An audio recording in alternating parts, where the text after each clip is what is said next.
So in this video, I'm going to be doing my review of Stranger Things Season 4, Volume 1, the fourth season of the worldwide streaming phenomenon. Now this discussion is going to be mostly spoiler-free. I'm not going to be getting into sort of like direct spoilers, but I will be talking about the show, the ups and downs, and all that kind of good stuff. Now, I did not start watching this show until the year of Season 3, 2019, to where that summer when Season 3 was coming out, I had a whole bunch of friends tell me while they were watching the show, hey, you got to start watching Stranger Things, and I'm all like, hey, I'll get into it eventually. Then I went on the maze at Universal Halloween Horror Nights that year, went through the maze, and all my friends would tell me, yo, you got to watch Stranger Things, watch it. And after a while, I'm like, all right, God damn it, I'll watch the show.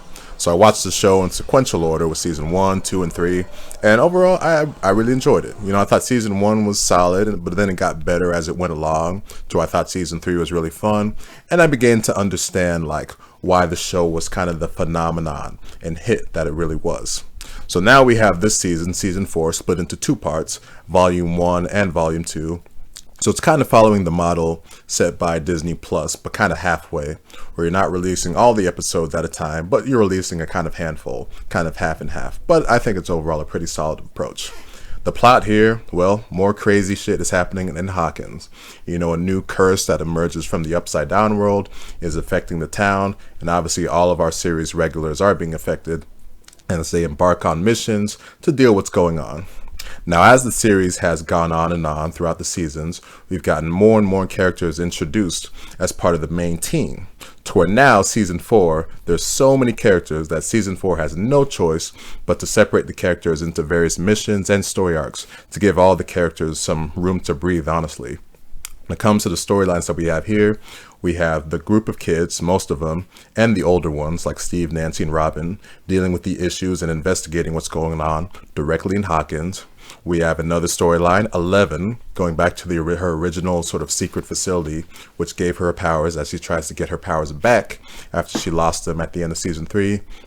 There's another storyline where Mike and some others are on a road trip type adventure to get back to a place to where they can help things going on.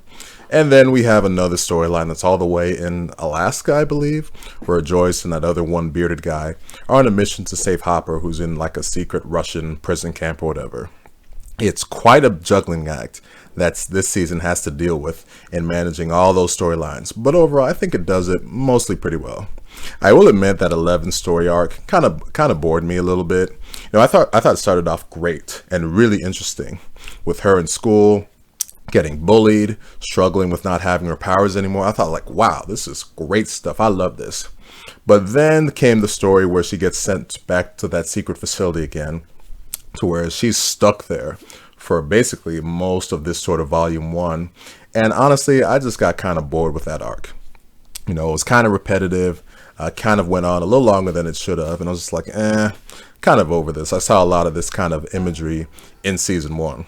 The highlight of the arc definitely came with the final confrontation at the end, with the reveal at the end, and I do mean the very end of Volume 1.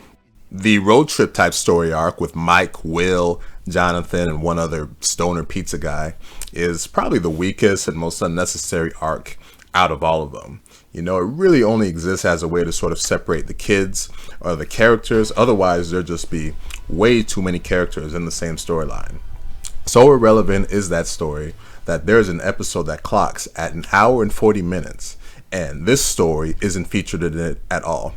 That says it all right there about the importance of this arc. I was surprised at how engaging the whole Russian prison arc was.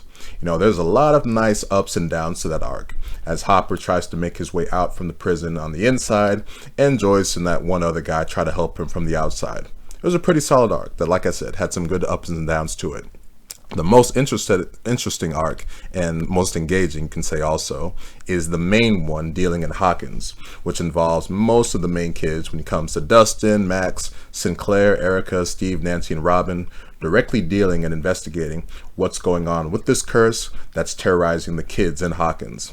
It follows a lot of the same sort of investigative Spielberg-like adventure that the previous seasons did, but it continues to do it well, to where you see the threat of the curse and just what it can do, and you just think to yourself, holy shit, y'all need to get the hell out of this town, because this curse is no joke when you see what it can do. The narrative that definitely intrigued me the most throughout this season, and you can say this story arc isolated, was the romantic tension that started to come back between Steve and Nancy. We really didn't get to see them interact with each other at all in season 3 following their breakup in season 2. However, the two have plenty of time together in season 4 volume 1 to where you see something slowly start to brew again between the two.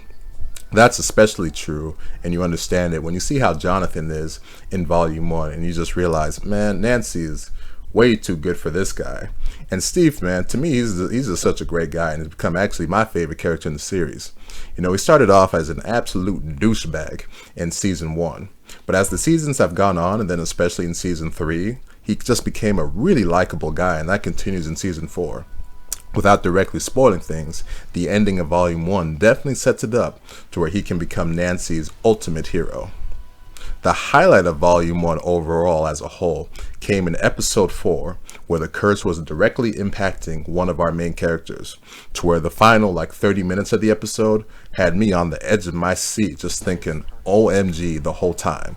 It was just a whole lot of tension, and it was just like, wow, what is going to happen here? I'm just really feeling some unease right now. It was an overall masterpiece of an episode that will definitely have a certain song stuck in your head by the end. Overall, I think Volume 1 gave fans plenty of the things they want to see in Stranger Things, and remember that the characters are the thing that we like the most here. You know, it's definitely the highlight, or the thing that's most memorable about this season is that just how many characters and arcs it had to juggle. It was a big kind of juggling act, but it continues to have the sort of the quality approach that I think it was really established in season 3, you know, in terms of your effects, your characters, dealing with all that kind of stuff, investigation, surprises, all that kind of stuff. And like I said, overall, I think it did it pretty well. 8.5 out of 10 for me would be my rating. Episode 4 is definitely the episode that sticks with me the most. That was a brilliant masterpiece, 10 out of 10 of an episode. But the rest of the season was pretty good too. But like most other things, not perfect. You'll definitely get your figurative bang for your buck here with these episodes because they are long.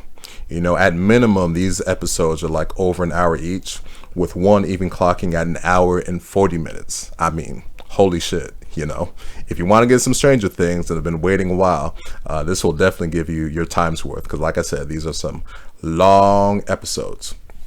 But at the time that this is being uploaded, Volume 2 is about a month away. So not that far away to see how things ultimately end for not just Stranger Things Season 4, but I guess Stranger Things as a whole. Since I guess this is going to be the last season, we'll see about that, since this is definitely Netflix's big cash cow. But obviously, throughout the whole thing, I was just thinking, man, can't wait to go to that maze at Halloween Horror Nights at Universal, if it happens this year. But like I said, Volume 1, Season 4, enjoyed it. So that'll do it for my review right here of Stranger Things Season 4, Volume 1. You made it to the end of this review. Thank you for watching.